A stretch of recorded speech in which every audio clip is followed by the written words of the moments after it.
Good morning, students. Today we are going to introduce novel Animal Farm, Chapter 4. First, I'm going to give you a summary of this chapter. By the late summer, the news of what had happened on Animal Farm had spread across half the country. Every day, Snowball and Napoleon sent out flights of pigeons, whose instructions were to mingle with the animals on the neighboring farms, to tell them the story of the rebellion, and teach them the tune of beasts of England. Most of this time, Mr. Jones was complaining to anyone. The other farmers didn't at first give him much help. It was lucky that the owners of the two farms which adjoined Animal Farm were on permanently bad terms. One of them was named Foxwood, and its owner was called Mr. Pilkington. The other farm was called Penchfield, and its owner was Mr. Frederick. These two disliked each other so much that it was difficult for them to come to any agreement, even in defense of their own interests. At first, they pretended to laugh, to scorn the idea of animals managing a farm for themselves. But when time passed and the animals had not starved to death, Frederick and Pilkington changed their tune and began to talk of the terrible wickedness that now flourished on Animal Farm. The tune and even the words of beasts of England were known everywhere. It had spread with astonishing speed, and when the human beings listened to it, they secretly trembled, hearing in it a prophecy of their future doom. The pigeons came whirling through the air and alighted in the yard of Animal Farm that Jones and all his men, with half a dozen others from Foxwood and Penchfield, had entered the gate of Animal Farm and were coming to the farm carrying sticks, except Jones, who was marching well ahead with a gun in his hands. Obviously, they were going to attempt the recapture of the farm. This had long been expected, and all the preparations had been made. Snowball, who had studied an old book of Julius Caesar's campaigns, which he had found in the farmhouse, was in charge of the defensive operations. He gave his orders quickly, and in a couple of minutes every animal was at his post. When the human beings approached, Snowball launched his first attack. Then a battle began between the animals and the human beings. The battle ended by the winning of the animals on Mr. Jones and his men. They lost only one sheep in the battle. Molly was the animal who was missing after the battle. She was found in her stall with her head buried in the hay. They celebrated the victory immediately. The flag was run up and Beasts of England was sung a number of times.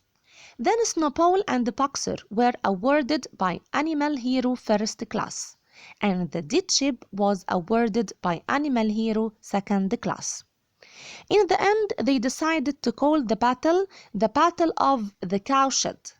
Mr. Jones's gun had been found in the yard, and they decided to fire it twice a year.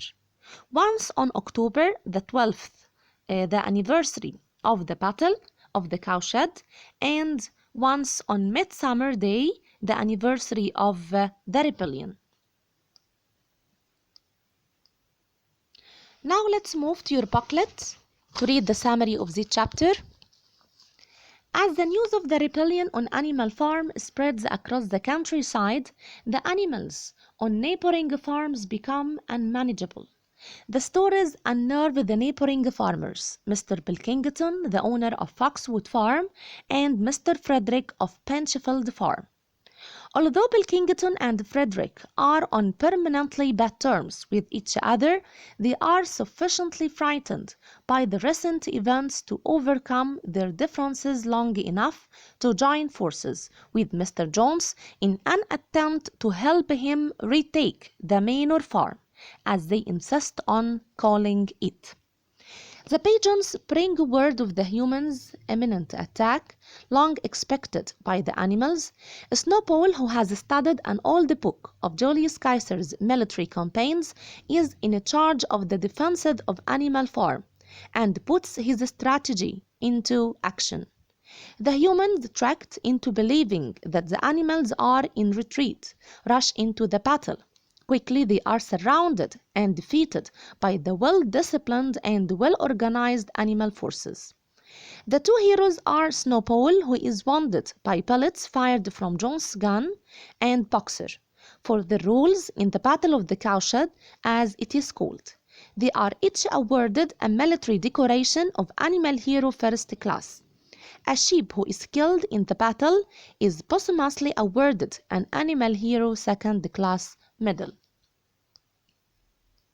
Now let's move to these questions. How did the neighboring humans react to the situation on Animal Farm? At first, they pretended to laugh at the idea of animals managing a farm for themselves. But when time passed and the animals hadn't starved, they began to worry. How did Snowball direct the Battle of the Cowshed? Snowball, who had studied an old book of Julius Caesar's campaigns, which he had found in the farmhouse, was in charge of the defensive operations. He gave his orders quickly, and in a couple of minutes, every animal was at his post. Compare Snowball's and Boxer's attitude towards war. Boxer was sad when he thought that he had killed the staple lad, but Snowball told him that war is war. What typical organizational steps are taken after the victory in the Battle of the Cowshed? The flag was run up and Beasts of England was sung a number of times. Then Snowball and Boxer were awarded by Animal Hero First Class, and the dead sheep was awarded by Animal Hero Second Class. Thank you for watching. See you tomorrow, inshallah. Goodbye.